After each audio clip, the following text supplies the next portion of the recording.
2025 में 28 लाख इंडियंस का bank account बंद हुआ। शॉक की बात यह है कि इनमें से हजारों लोगों ने कोई फ्रॉड नहीं किया था। उन्होंने सिर्फ किसी दोस्त का भेजा हुआ पैसा रिसीव किया था।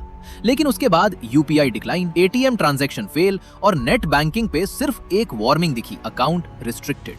जब तक वजह नहीं पता, सॉल्यूशन भी काम नहीं आता। पहला रीजन है KYC अपडेट ना करना। बैंक समय समय पर आधार, पैन और एड्रेस प्रूफ री-वेरीफाई करता है। नहीं किया तो अकाउंट रिस्ट्रिक्ट। ये अभी सबसे कॉमन रीजन है। दूसरा रीजन है डोरमेंट अकाउंट। 24 महीने तक कोई ट्रांजैक्शन नहीं, पैसा अकाउंट में पड़ा है लेकिन निकाल नहीं सकते। तीसरा रीजन है EMI या लोन डिफॉल्ट। उसी बैंक में डिफॉल्ट किया तो बैंक बिना कोर्ट ऑर्डर के लीन लगा सकता है। चौथा रीजन है सस्पिशियस ट्रांजैक्शन। अचानक बड़ी रकम आई या एक ही दिन में बहुत सारे ट्रांसफर्स हुए तो सिस्टम ऑटोमेटिकली फ्लैग कर देता है, कोई नोटिस भी नहीं देता। और पांचवा रीजन जिस पर आज हम पूरा फोकस करेंगे वो है साइबर क्राइम फ्रीज, क्योंकि ये वजह बाकी चारों से बिल्कुल अलग है और ये वही वजह है जिसमें एक बिल्कुल इनोसेंट इंसान भी फंस सकता है।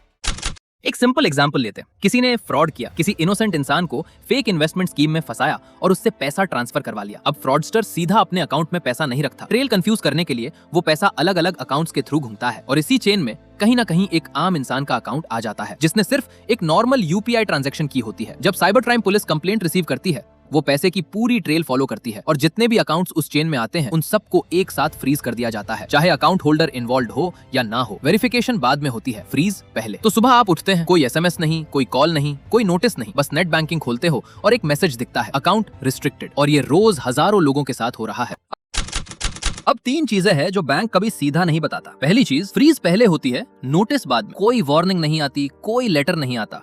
आपको तब पता चलता है जब ट्रांजैक्शन फेल हो जाती है और अकाउंट अचानक रिस्ट्रिक्ट दिखने लगता है। दूसरी चीज, पूरा अकाउंट फ्रीज करना हर केस में सही नहीं होता। राजस्थान हाईकोर्ट ने भी ऑब्जर्व किया है कि सिर्फ डिस्प्यूटेड अमाउंट को रिस्ट्रिक्ट किया जाना चाहिए, पूरे अकाउंट को नहीं। लेकिन प्रैक्टिकल रियलिटी ये है कि कई केसेस में पूरा अकाउंट ब्लॉक कर दिया जाता है और जब तक आप खुद फॉलो अप नहीं करते, ये बात आपको कोई नहीं बताता। तीसरी चीज, और शायद सबसे इंपॉर्टेंट, फ्रीज करने वाली अथॉरिटी और फ्रीज हटाने वाली अथॉरिटी अक्सर अलग होती है। अगर साइबर क्राइम सेल ने फ्रीज लगाया है तो बैंक अपनी तरफ से उसे नहीं हटा सकता, और अगर फ्रीज बैंक ने लगाया है तो सोल्यूशन भी बैंक के पास ही होगा। ये दो बिल्कुल अलग ट्रैक्स हैं। इसलिए सबसे पहला काम अकाउंट अनब्लॉक करना नहीं, बल्कि ये पता करना है कि फ्रीज किया किसने। अब एग्जैक्टली क्या करना चाहिए, और ये ध्यान से सुनना, क्योंकि बहुत लोग यही सबसे बड़ी गलती करते हैं और गलत जगह अपनी एनर्जी वेस्ट कर देते हैं। पहला काम, बैंक ब्रांच जाओ और लिखित में मांगो कि रिस्ट्रिक्शन या फ्रीज किस अथॉरिटी ने लगाया है, बैंक ने या किसी इन्वेस्टिगेटिंग एजेंसी ने। वर्बल जवाब पर भरोसा मत करो, यही डॉक्यूमेंट आगे हर जगह काम आएगा। अगर KYC इशू है तो ये सबसे आसान केस है। आधार, पैन और बाकी रिक्वायर्ड डॉक्यूमेंट्स अपडेट करो। वेरिफिकेशन कंप्लीट होते ही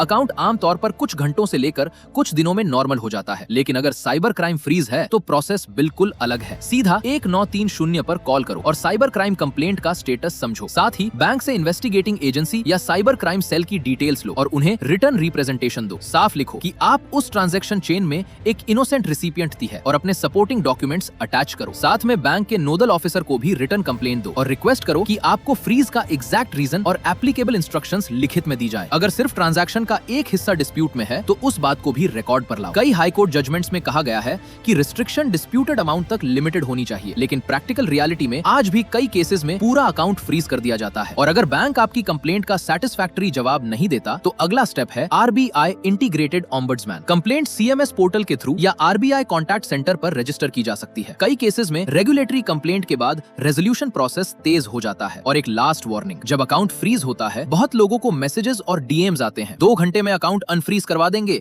बस पैसे भेजो। ये फ्रॉड है। कोई आउटसाइडर, कोई एजेंट और कोई फिक्सर आपका अकाउंट अनफ्रीज नहीं करवा सकता। और अगर आपने उन्हें पैसा दे दिया तो प्रॉब्लम सॉल्व नहीं होगी, उल्टा आप एक और सस्पिशियस ट्रांजैक्शन में फंस सकते हो और केस और लंबा खींच सकता है। और अगर अभी आपका अकाउंट बिल्कुल ठीक है तो भी ये 3 काम एक बार जरूर कर लो। सबसे पहले अपने सारे बैंक अकाउंट्स की KYC स्टेटस चेक करो, खासकर वो अकाउंट्स जो कई सालों से यूज नहीं हो रहे। KYC अपडेट रखना बहुत सारी अननेसेसरी रेस्ट्रिक्शन से बचा सकता है। दूसरा, अगर कोई अकाउंट 2 साल या उससे ज्यादा समय से प्रैक्टिकली इनएक्टिव पड़ा है तो उसकी स्टेटस चेक करो और जरूरत हो तो बैंक के प्रोसेस के हिसाब से उसे रीएक्टिवेट करवा लो। और तीसरा, अगर कभी किसी अननोन सोर्स से पैसा आए जिसका आपको कॉन्टेक्स्ट ना हो तो यूज इग्नोर मत करो। तुरंत अपने बैंक को इन्फॉर्म करो और ट्रांजैक्शन का रिकॉर्ड संभल कर रखो। अर्ली रिपोर्टिंग से आपके कंसर्न का ऑफिशियल रिकॉर्ड बन जाता है और बाद में इन्वेस्टिगेशन या क्लैरिफिकेशन की जरूरत पड़े तो आपके पास डॉक्यूमेंटेड एविडेंस होता है। अगर आज आपने इस वीडियो से एक भी नई चीज सीखी है तो इसे एक बार अपने अपने फैमिली और फ्रेंड्स के साथ शेयर जरूर करो। हो सकता है कल किसी का अकाउंट फ्रीज हो और ये वीडियो उसकी सबसे ज्यादा मदद करे। चैनल पर ऐसे ही प्रैक्टिकल बैंकिंग और फाइनेंस के टॉपिक्स आते रहते हैं, सब्सक्राइब कर लो। मिलते हैं अगली वीडियो में।